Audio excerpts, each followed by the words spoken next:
Hello and welcome to the Ice Guys.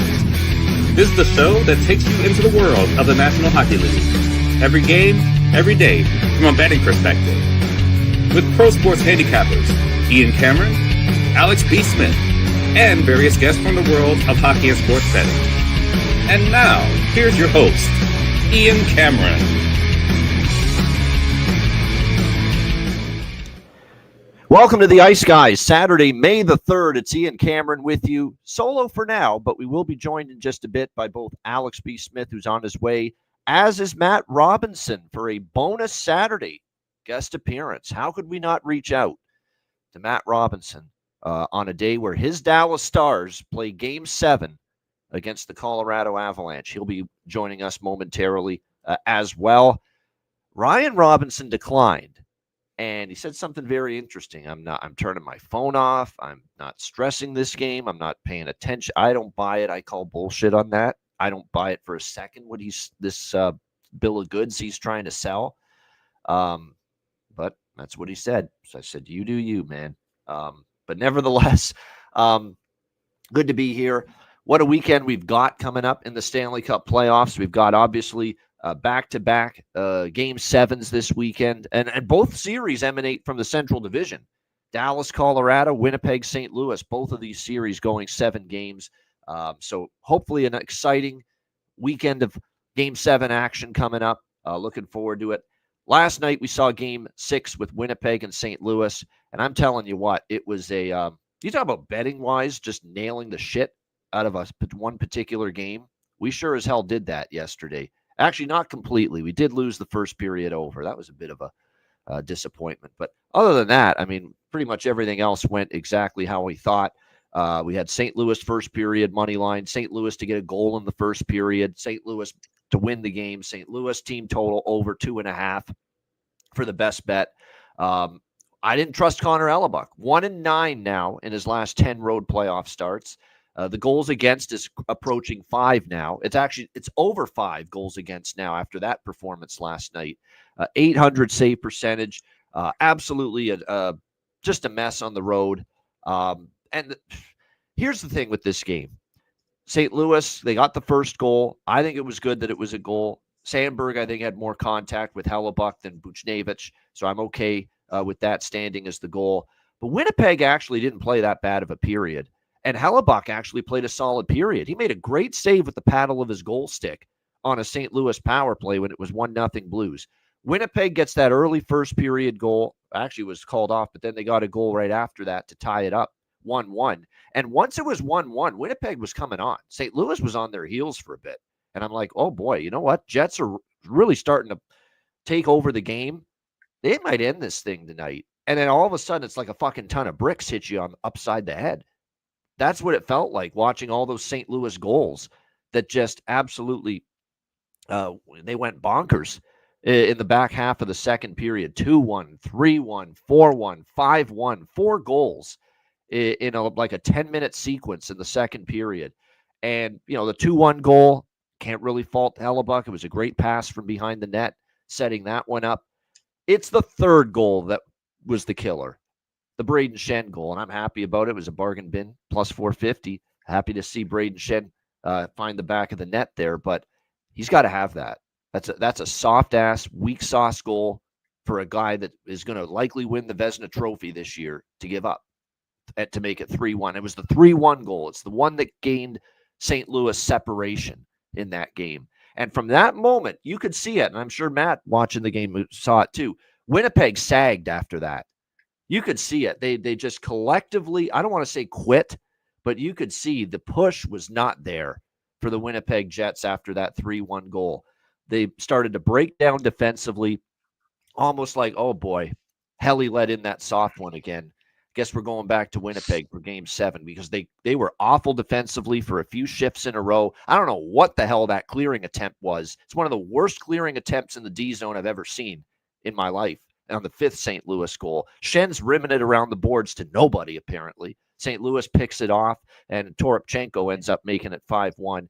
Winnipeg was gutted Emotionally, they were done. Stick a fork in them mentally. They were done at that 3-1 goal, which was that horrific goal that Hellebuck gave up. He really couldn't have done a lot with the other goals. It's not like every goal was a bad goal on him. But that third goal was the killer. It's the timeliness of the horrific goal that you allow as a goaltender at this time of year. And it was just the worst fucking possible time to allow a soft goal when it was to make it 3-1 at the time. And it was just a different game after that. And of course, St. Louis pretty much put it on cruise control in the third period in that 5-2 win. I know John Gruden was at the game. You'd be living in a dungeon not to figure that one out. They showed him 10, 12 times during the game. John Gruden there at the game, former NFL head coach. But yeah, definitely. I don't know. The one thing I'll say about the Jets, they haven't lost at home. So there's no reason to completely panic. You're going home for Game 7. The whiteout crowd is going to be nuts at Canada Life Center on Sunday. And they've won every home game, and they've bounced back from losses like they suffered in St. Louis earlier in the series. But I'm telling you what, I don't think it's going to be as easy for Winnipeg in this Game 7. I've seen it before, too, where the home team wins every game in a series, and you automatically think Game 7 it's going to follow suit, that the home team is going to win in Game 7. And I have seen instances where in a playoff series in the NHL Stanley Cup playoffs, the home team's won all 6 games to begin, but it's the road team that takes Game 7. I have seen it before. I have seen it happen. So all I can say is buckle up, fasten your seatbelt. That's going to be one hell of a verdict that's going to be rendered on one Connor Hellebuck tomorrow night. Because if he has another rough night, whoa. Just the overall stigma around that guy, man, it's already shaky. It's going to go to another level if the Jets somehow don't get this done.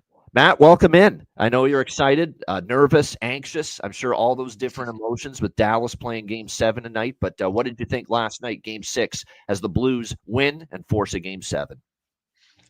Yeah, I was pretty excited to see the Blues push and get to Game 7. It was, a little back and forth there in the first. Wasn't really sure. When Winnipeg tied it up, I thought maybe they do come away and finish it off tonight.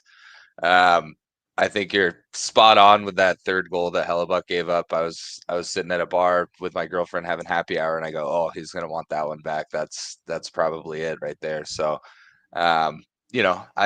And Jets didn't defend as hard from that moment on in that second period. And I think, you heard the coach after the game mention, this isn't on Hellebuck. Like, we left him out to dry. And I do think there's some validity to that. I agree. One bad goal doesn't define a game necessarily.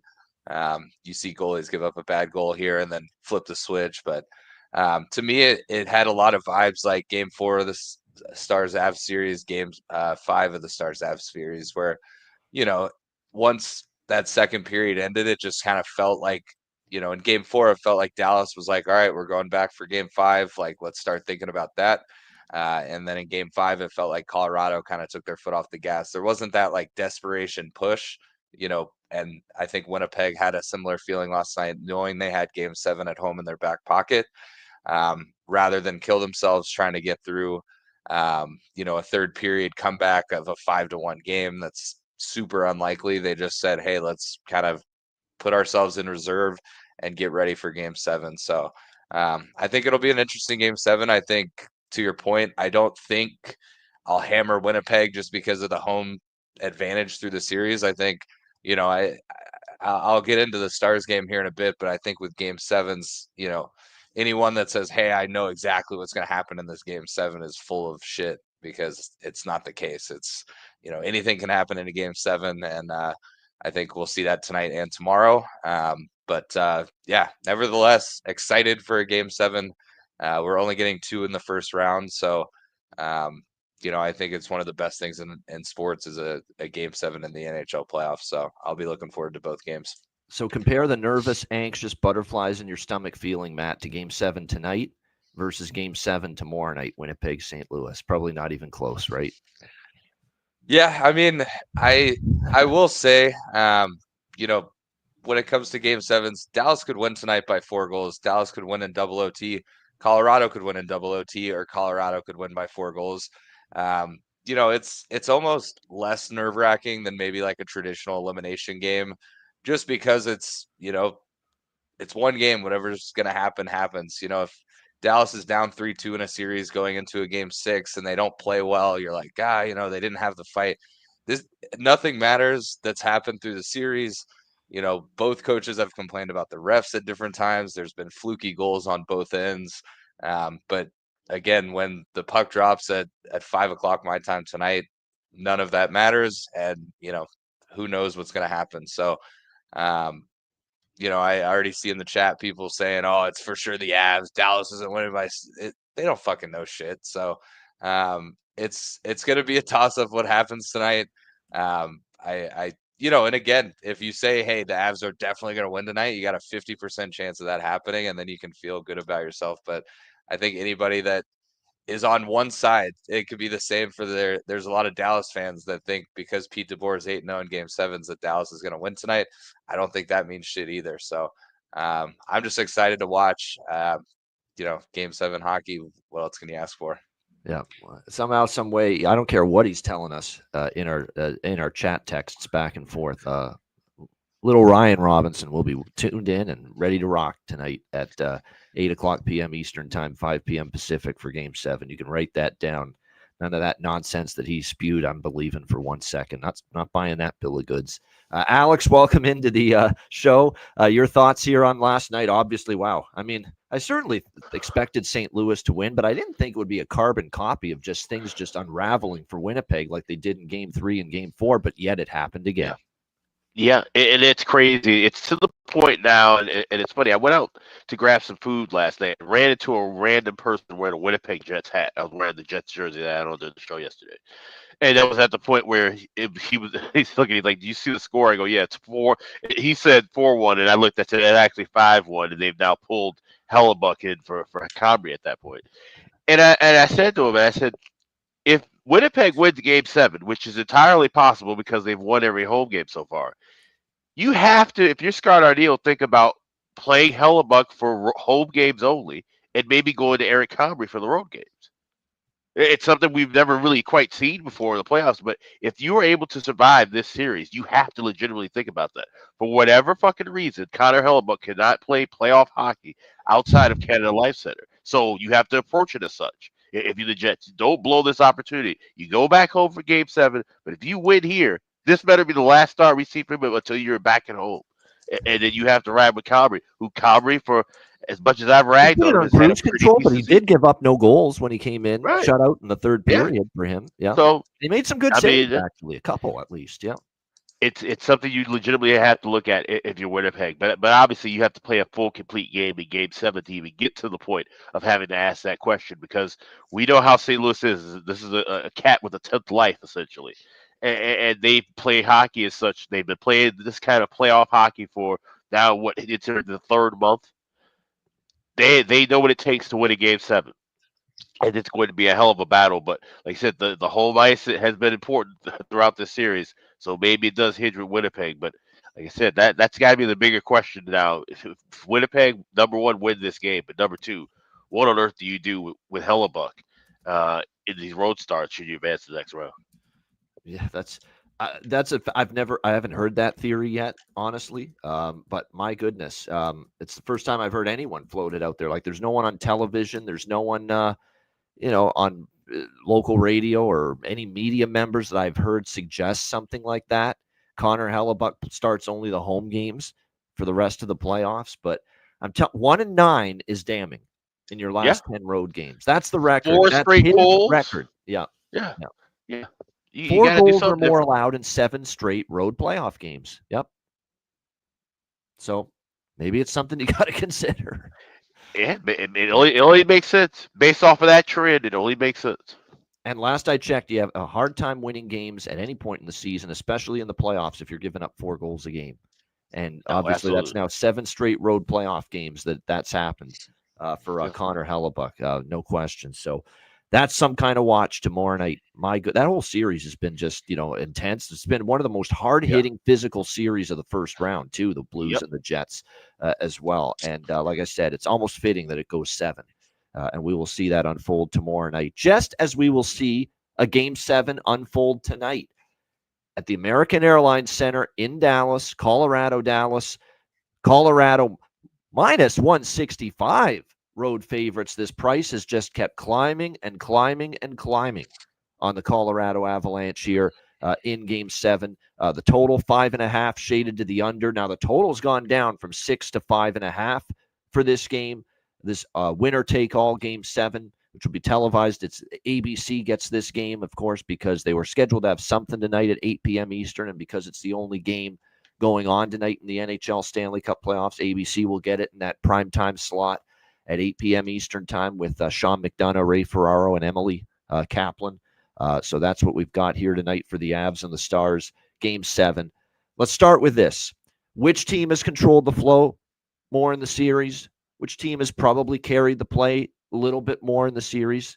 Easily and fair to say Colorado. No question. When you see the way this series has gone, Dallas hasn't led as much of the series as Colorado has. A lot of Dallas's wins have been games where they're trailing and they've come from behind and they found a way to win. The one exception was Game 5 in Dallas, where Stars jumped out early and really didn't look back in that game. So when you look at overall, and I know that all the advanced numbers, and like I said, I don't fixate on those when I do my handicapping.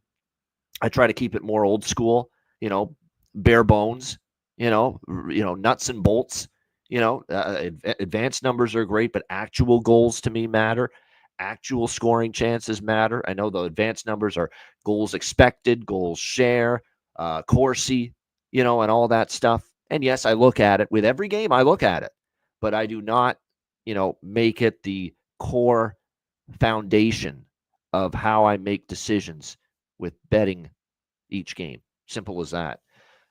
And all the Corsi for and puck possession and goals for and goals again, all that stuff's favoring Colorado so far through 6 games in this series. And that's why, the price is substantial here with the Avs as a road favorite. And of course, the ongoing absences of Jason Robertson and Miro Heiskanen for the Dallas Stars. There was hope. Maybe, just maybe, we could see Miro Heiskanen for Game 7, but Peter DeBoer put an end to those. Put an end to that potential yesterday, saying they would both be out, including Miro Heiskanen and Jason Robertson, both missing Game 7 here for Dallas. So there's no doubt. I think there's reasons to think, yeah, of course, Colorado, they carried the play more. You would think right now a little bit more as far as what we've seen from them as far as time in the ozone and all that, and absolutely could absolutely win this game. And they've certainly got momentum on their side. But as we always say, momentum doesn't always carry over from one game to the next in a Stanley Cup playoff series. Here's my problem with where we're at with this money line price, though. Now it's minus 165. Everything I just said could happen. I think Colorado's carried more of the play. Certainly can win this game, no doubt. And I am sure they're chomping at the bit to do away with Dallas because they don't want the same team ending their season 2 years in a row, and that is something that's going to fuel Colorado. There's no question about that. But at the same time, you say, well, Colorado lost to Dallas in 6 last year in the second round. Clearly, they're not going to allow that to happen again. If you're saying that, well, just look at what happened to the Los Angeles Kings. They've been, amped up every year to try to finally beat the Edmonton Oilers, and they still can't fucking do it. 0-4, 4 years in a row in the first round against the Edmonton Oilers for the LA Kings. So, like I said, here is where I'm going to stand here. And as you can tell, I'm going to be on the Dallas now at this price at plus 145. And here's why. If you look at this Dallas team, how many times in this series have we seen them get off the mat? How many times in this series have we seen them respond after getting punched and knocked down and losing? We've seen it multiple times. Saw it in Game 2 after Game 1 in this series. No doubt about it. We obviously saw, them carry over the momentum from the Game 2 win. They won Game 3. Game 4 was ugly. Absolutely ugly for the Dallas Stars. That's the game where Colorado absolutely dominated them. And that was by far the biggest single game domination of either team in this series, was what Colorado did to Dallas in Game 4. So I think maybe that stands out too in where this price is. Colorado's been more dominant in portions of this series than Dallas. I don't deny that. I absolutely don't deny that. But again, even after that ugly Game 4 loss, where it was only 4-0 after 2 periods because of Jake Ottinger, he got pulled. In that game, they rested him for DeSmith. We were worried about Dallas. How are they going to respond after just a thrashing like that? Not so much on the scoreboard, but just the overall game flow. It was a thrashing in favor of Colorado. How would they respond? Well, they responded damn well. I thought Game 5 was a terrific game for them. In Game 5, they were ready to go right off the hop. They started to get a little more traffic, and they ended up obviously winning that game and having 2 chances to win this series, going up 3-2. Game 6, I'll tell you this, even though it was 2-0 Colorado after the first period of Game 6, I thought Dallas started the game very well. Very well. They were carrying the play. They were out shooting Colorado. It was, a couple of goals that ended up going in, the late period goal, and you thought, okay, Colorado now. Dallas missed their chance to get up 1-0 early when they had that strong start. Colorado goes up 2-0. It's over. But it was not over. Dallas responds again. 2-1, 2-2. Leon Bischel leaves the game in the second period. They're down to 5 defensemen for a period of that game, and they're still coming on. And they actually take a 3-2 lead in that game. Colorado responds, though, ties it up. It ended up getting wild and crazy with goals back and forth. The beautiful goal set up by Hintz to Mikko Rantanen, scoring against his old team. And this is going to get to my next point that goes in. It's a bad goal by Blackwood. He's got to have that one. It was a good shot by Rantanen, obviously capable of scoring from anywhere on the ice, but you got to have that one if you're Blackwood. Made it 4-3 Dallas, and I just thought they ran out of gas a little bit in the third period, and Colorado, to their credit, made a huge push, down by a goal, at home, season on the line, and they got it done in the third period, albeit with one of the most flukiest, unfortunate goals to ever go in against Dallas. You'll see at 4-4, and I think they might still have lost the game because Colorado was really taken over in the third, but the 5-4 goal that was the eventual game winner, I mean, my goodness, you talk about horse shit luck. That is so brutal if you're Dallas. I mean, Sam Steele tries to just get the puck out of harm's way from in front of the net, in front of Ottinger, and he clears it off his own teammate, Colin Blackwell. It ricochets off Blackwell and in the net. It's an absolutely awful goal. I'm sure it's PTSD right now for Matt, just as I'm talking about it again. But it was just an absolutely awful goal. That ends up being the game winner. Colorado adds some empty netters. So you look at the grand scope of Game 6. I don't think Dallas played that terrible. Were they outplayed? Yes. But it was not the shit kicking that Game 4 was. I thought there were portions of the game Dallas played solid. And then they had, an unfortunate break in Game 6. Credit to Colorado. They made one hell of a push. I think when you look at the balance of this series, though, Dallas at this price, this is what it comes down to. Their coach, Peter DeBoer, is 8-0 in Game 7s. Now, you could say that's luck in a lot of instances. Maybe it's luck that he won all those Game 7s, but there's something to it. He's obviously had his team in the right frame of mind mentally to emotionally attack a Game 7. That's got to count for something when you win 8 and you're undefeated as a head coach in Game 7s, like Peter DeBoer is, 8-0. How many? Look at last year. We already saw them, what they were able to do in Game 7 against Vegas in the first round at home. Got it done. So he's 8-0 in Game 7s. That can't be lost. You can't overlook that. And my the single biggest advantage Dallas has tonight, outside of Peter DeBoer's success in Game 7s, is they've got a goaltender that I'm willing to stake my life on in a Game 7 in Jake Ottinger. Jake Ottinger has gotten up for Game 7s repeatedly. He's been good in these games. I can't remember a bad Game 7 out of Jake Ottinger, even in the one they lost to Calgary a few years ago. It was phenomenal. Right. It's the only reason, actually, that game even fucking got to overtime was Jake Ottinger. He was phenomenal in that game. He's been great in every Game 7 that I remember him playing for the Dallas Stars. And what about Mackenzie Blackwood tonight? What about him? Because this is his first Game 7 ever.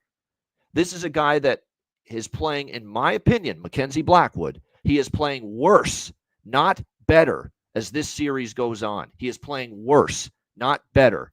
If he was struggling early in the series and he's caught red-hot form going into tonight, I would say, look out. I'm fearful of Blackwood. That's not the case. He had a strong start to the series, terrific early. Look at what we've seen since. Game 4, a little bit shaky. Or not game 4, game 3, a little. 2 and 3, not as good as game 1. Game 5, not as good as game 1, 2, or 3. And then game 6, even though Colorado won that game, I didn't love Blackwood's game. I thought that Rantanen goal should have been, you got to have that one. I'm sorry. Rantanen's a great player, great shooter, great offensive player. He can finish chances from anywhere, but that's got to be a save from Mackenzie Blackwood. That's a soft one. That's a hellebuck soft one that he gave up in game 6 in that game. And they won game 6, Colorado, because they scored a bunch of goals and they got their revved up attack going, and because they were opportunistic. They didn't win because of Mackenzie Blackwood. He has steadily declined and regressed in this series. And I'm not saying he's been awful in the last 2 games either, but he's not been as good as he was early in the series. Right. And I think there's a goalie edge there for Dallas tonight. Simple as that. With Jake Ottinger in this kind of spot where he's delivered before against a guy that we have no fucking clue if he can deliver in this spot in Mackenzie Blackwood. So with all that being said, I'm on Dallas plus 145 here tonight. I think the value is now with them.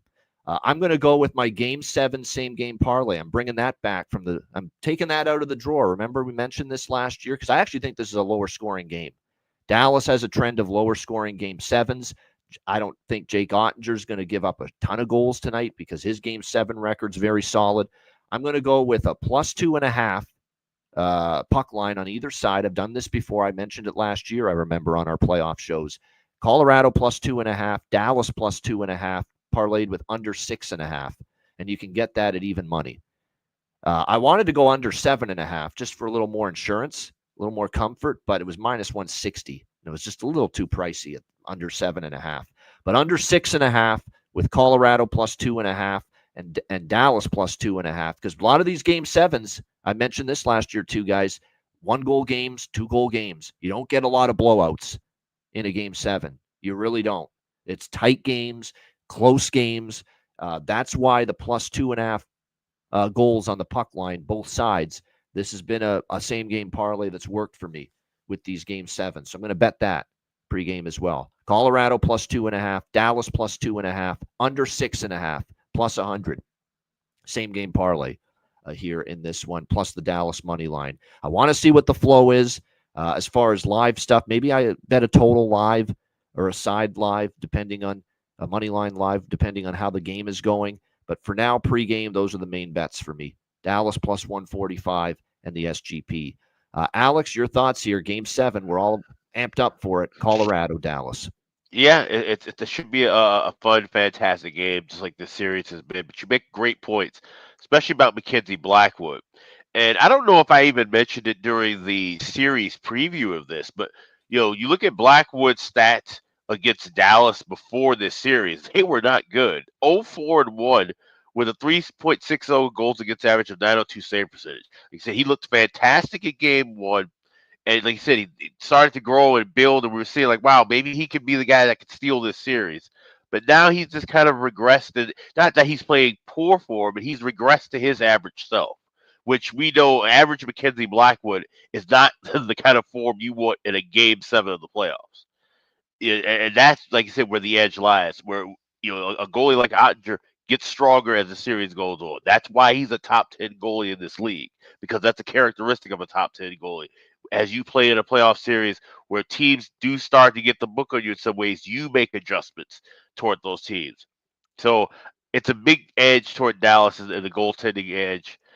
As far as forwards go, I would say everything's kind of a wash. And I think this is a game where we see a lot of the bottom line forwards come through. I don't think we're going to see so much from McKinnon and Big Val or Ben and Sagan and Marchman for Dallas. I think we're going to see some of those bottom line guys, those offensive guys, have goals. So I have 2 bargain bins, one from each team that I'll talk about a little bit later that qualify for some of those lower tiers goal scorers.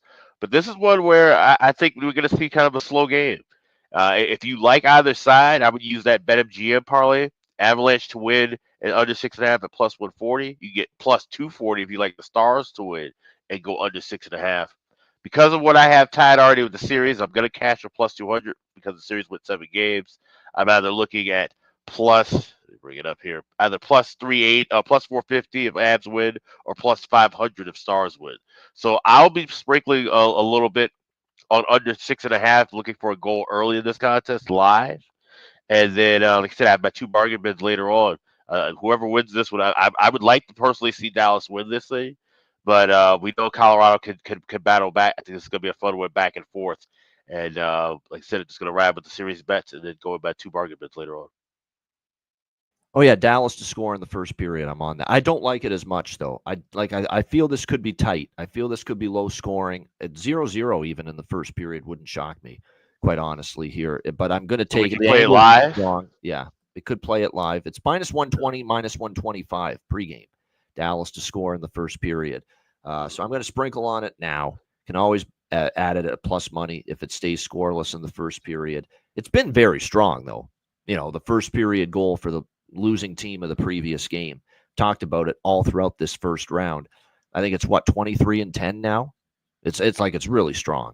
And last night obviously it cashed again with St. Louis. So yeah, I mean definitely the first period goal for the team that lost the previous game. It's been real strong. There's no doubt. So like I said, it's definitely going to be some kind of game tonight. No question. Here's what I'll say about the forwards. You mentioned the forwards maybe being a wash. The one area right now you have to give Colorado an edge over Dallas on paper. If you're breaking down position by position, goalie edge Dallas for sure. Blue line edge, you have to give it to Colorado just because they're missing Miro. Right. There's no question about, even though they've gotten such mileage out of your grunt people on the blue line, if you will. Your foot soldiers, Petrovic and your CCs and your Labushkins and all these guys. I mean, those guys are playing their asses off, but, they're going to make mistakes too. And sometimes all this ice time is not good for them, but they're going to give you everything they have. It's still an edge for Colorado, clearly, on their blue line. Forwards, I think early in the series, you could say advantage Colorado. Now it's a lot more close to even, though. And why is that? Because Seguin, Marchment, and Duchesne stepped up in Game 3, had a big game. And look out now. The Finnish dynamic duo is really heating up now. Hintz, Rantanen, look at the games they had in Game 6 against Colorado. So with all these different players up front for Dallas stepping up, I think what was an edge for Colorado up front, we're starting to see it swing now, and it's a lot closer to a dead heat as far as up front with the forward group between these two teams. So I would say very close to even because of the recent improvement in form and the dynamic play we've seen from a guy like Mikko Rantanen in the last few games. Hintz just incredible as well in Game 6. Don't sleep on Wyatt Johnston either. He's a guy I would trust in a game of this magnitude. I think because those guys have played better the last few games, it's closer to even with the forward group. Advantage Colorado on the blue line and definitely advantage Dallas as far as goaltending. That's kind of how I see it here tonight. All right, Matt, have at it. Game 7 here, Avs Stars. Honestly, don't have a ton to add. I already mentioned it's a Game 7. I do agree. I think it's going to be pretty tight. Which part of me feels, if Dallas is going to have a chance, they need a big first. Colorado is going to want to shut down the crowd. I kind of would lean towards a first period over in general, but for me, I just don't know. I'm gonna have to, I've got my best bet in bargain bin, and I've found like random props because I just don't know. I don't have a feel for totals, don't have a feel for sides. It's just gonna be a wild game. So I think to your point about Blackwood, I think that's a big question mark. We've seen periods of Jake Ottinger at his peak level. That second period in Game 4, I mean, was unbelievable. If he can put together a full 60 minutes of something like that, then it's going to be really tough for Colorado. I think Blackwood, that Game 4, I don't even think that was his best game. Dallas just had nothing. And so that shutout kind of is overlooked. I think Blackwood, despite the game being 5-1, sort of stole Game 1 in a sense. Dallas had some chances early. There was those. Oh, that was his best game of the series. Not even close. Game 1. Yeah, and it's not to say Dallas should have won Game 1, but Dallas could have won Game 1. If a couple other chances go in, Colorado doesn't get that weird non-kicking kick goal. things like that. So Dallas never wins a game one anyway, so you almost have to like throw that one in the garbage. Yep. yeah, for sure. But no, I mean, I think the AAC is going to be loud tonight. I think, Saturday night, we've had Jason Demers on before. Even a Saturday regular season game is pretty crazy in there.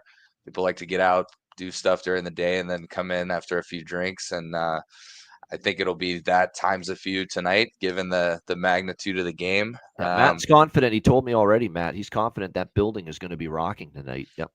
Oh yeah, definitely. It makes sense. Yeah, I mean that, and again, I don't think that is gonna determine the game by any stretch, but I do know that place will be loud tonight.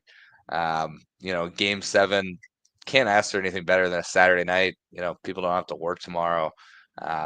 It's just it's all you could draw up. So hopefully it's a good game. But yeah, I could see it being a high scoring game if Dallas jumps out early, Blackwood lets some softies in, the Avs bounce back, make it even. Like, I could see there being a lot of goals. There's no doubt Nathan MacKinnon is the most powerful player in this game, especially offensively.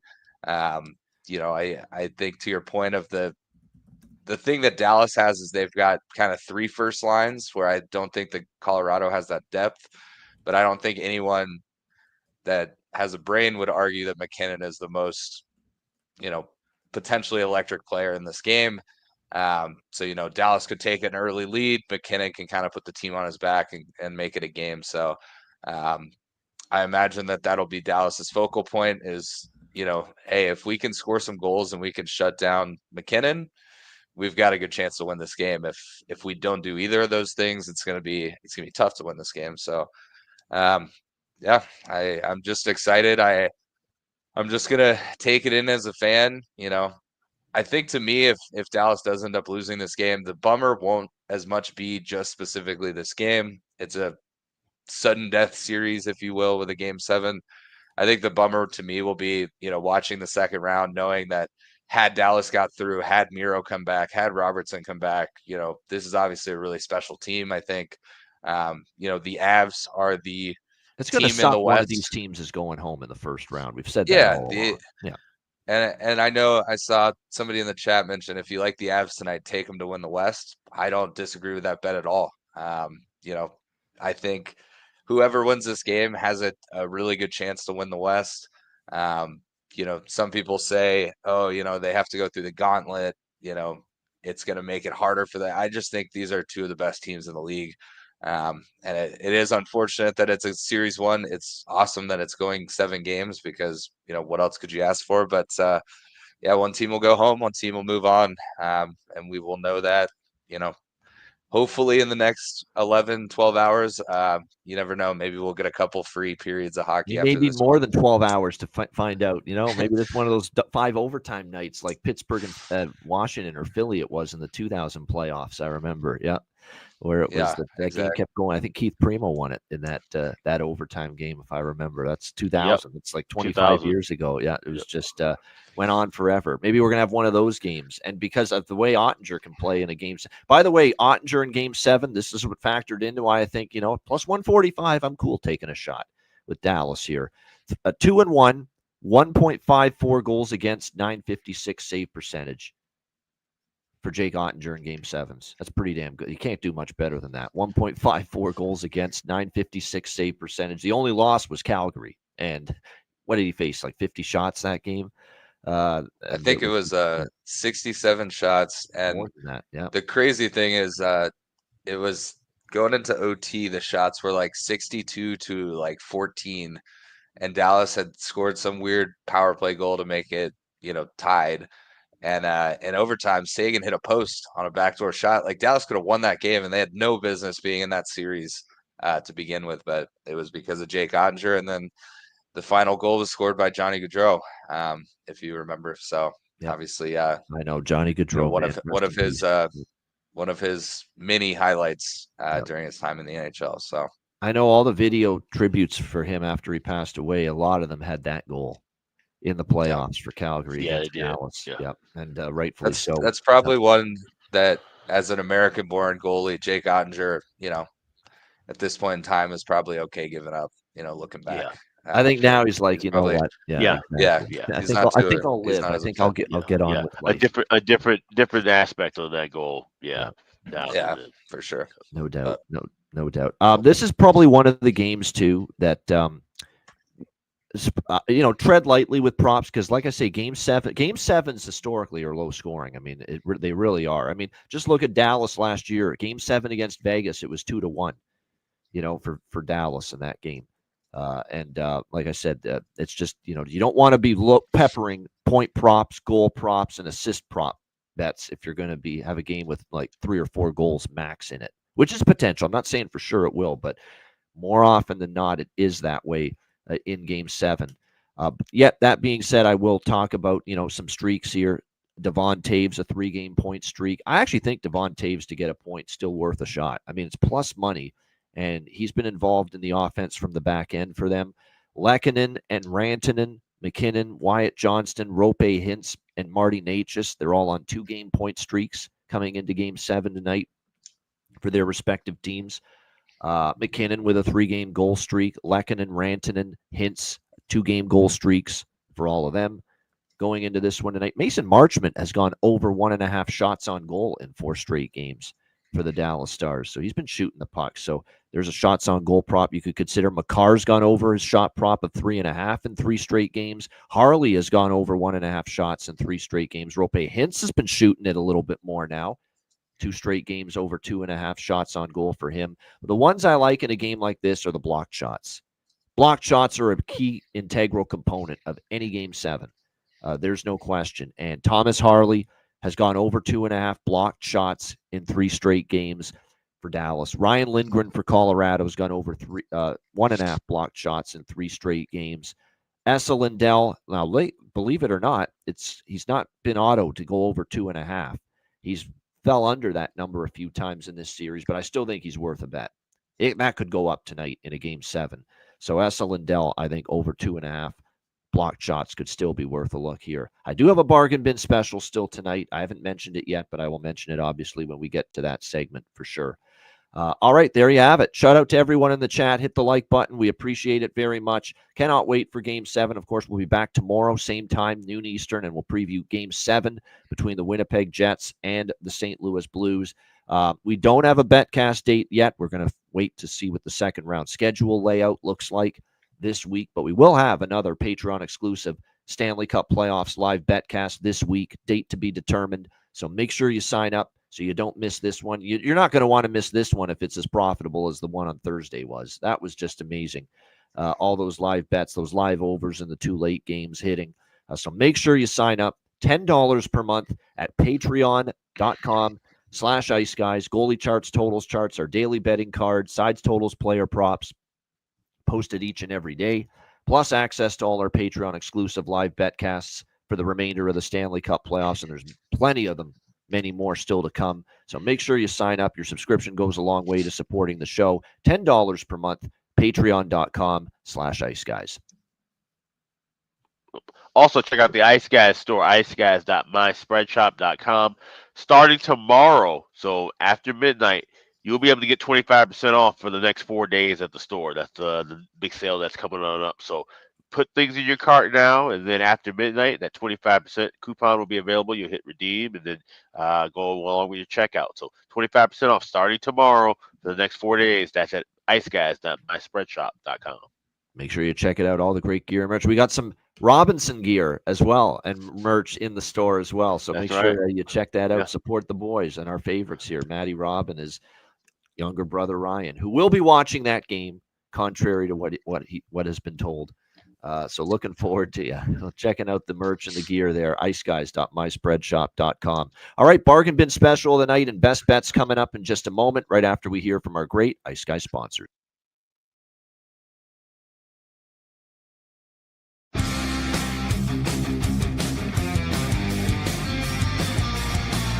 Support for the Ice Guys podcast is provided by Boston Hemp Incorporated, Tailgaters Social,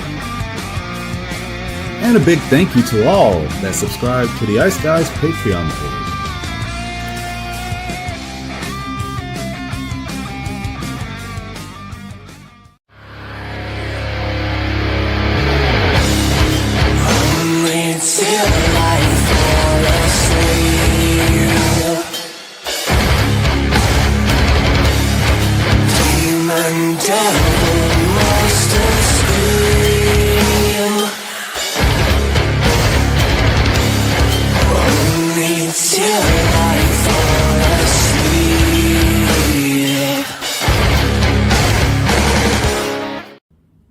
loves a perfect pair. Bacon and eggs. Thunder and lightning. Mario and Luigi. A hot dog with fries. Ian and Alex B. That's right. Everyone loves a perfect pair. So why not pair up your game nights with Boston Hemp? From exotic flower to concentrates and edible products. You'd be hard-pressed to find a better pairing than Boston Hemp and hockey. Check them out today at bostonhempinc.com. That's bostonhempinc.com. Boston Hemp Incorporated, the official smoke sponsor of the Ice Guys. Void where prohibited by law. Not available outside of the United States. Must be 21 or over to obtain products. Check your local regulations to see if Boston Hemp is available in your area. Hey, Alex, have you checked out the latest with the great trading platform Kalshi? Yes, I have. It's been fantastic. This is one of the first and only federally regulated prediction markets in the U.S. And if you're looking for odds for all kinds of different things, not just what we're talking about, the markets in the Stanley Cup, the NBA Finals, you can trade with crypto. You can look for trades within the markets involving entertainment, politics. There's all kinds of different markets you can look for. And you can use the odds over at Kalshi. Time of year to get involved with Kalshi. Certainly if you're a sports fan, Stanley Cup playoffs, NBA playoffs, baseball now underway, with all the different markets to create winning trades. Make sure you're checking out all that Kalshi has to offer. Absolutely. And if you're trading with Kalshi, use the link kalshi.com/iceguys. You trade $100 or more, they will send you $10 back. So it's fantastic to use, like I said, any kind of markets beyond sports. We're talking entertainment, politics, crypto, basically anything you want.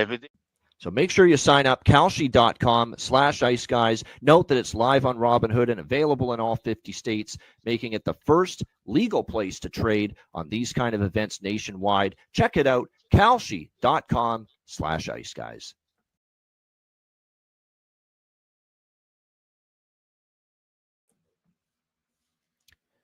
Shout out to all our great sponsors, Boston Hemp Inc., 20% off using the promo code IceGuys, and also Kalshi. Make sure you check out the great trading platform, kalshi.com/iceguys. All right, bargain bin special tonight. Obviously just one game, and it's a big one. It doesn't get much better. Game 7 here with Colorado and Dallas. Alex, bargain bin special for this big Game 7. What do you got?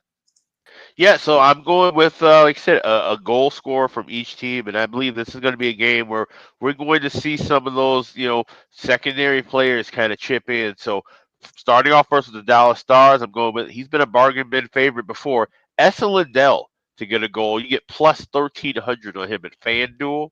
And then for Colorado Avalanche, we're going with Joel Kiviranta. I got to give a shout out to Jarek Rubel for this one because he liked that as well. You can grab him plus 850 at BetMGM and FanDuel. If you have Bet365, you get him at 12-1. So I think those are two guys that'll get on the board tonight. That's Esa Lindell for Dallas and Joel Kiviranta for Colorado. Those are two good ones because Lindell's going to play a shit ton of ice time tonight. You know that, obviously. Him and Harley, they're going to lead the way on the blue line minutes-wise. So, and maybe shoot the puck more. It's Game 7. Throw it at the net from the blue line. So, yeah, you can get plus 1,200. Best price available on Esa Lindell for the Dallas Star. Plus 1,600, I should say, best available price. And then for Joel Kiviranta, plus 1,200, best price available. So you're talking about 16-1 and 12-1 with these two guys for finding the back of the net. So going deep into the bargain bin here tonight. Yeah. Alex B. Smith with his two bargain bin specials of the night. Matt, bargain bin special, what do you got? I love that, Alex. I made a joke the other day. The fact that he's on their third line, I think, is a little high. I think he's, obviously a big depth guy, but if it gets to Game 7, look out for Kiviranta. He's Mr. Game 7, Kiviranta in the past. Yeah. He's still Mr. Game 7 around here in Dallas. So, no, I love that. But I'm going to go with a guy. I was on the show before Game 6. I told my brother 2 picks for bargain bin. I ended up going with one that didn't hit, Jamie Benn. This was the other one, and it would have hit, of course, because that's how it fucking works. But all in all, his line was great. He's out there, he's had chances all series, and obviously they heated up in the second period last game. So I'm going to go with Granlund, anytime goal, plus 450. I was debating between him and Ben, and then, of course, he scores. So Luckily, did have a couple bucks on it, but it wasn't a bargain bin for me. But I just think, Ranson's got 7 points in his last 2 games. Hintz has looked good, and Granlund is sort of the forgotten one on that line. The Avs are going to want to shut down Mikko. They know Hintz and what he's capable of, but Granlund might be able to sneak one in, if that line's getting chances. So I'm going to go with Michael Granlund. Anytime goal plus 450.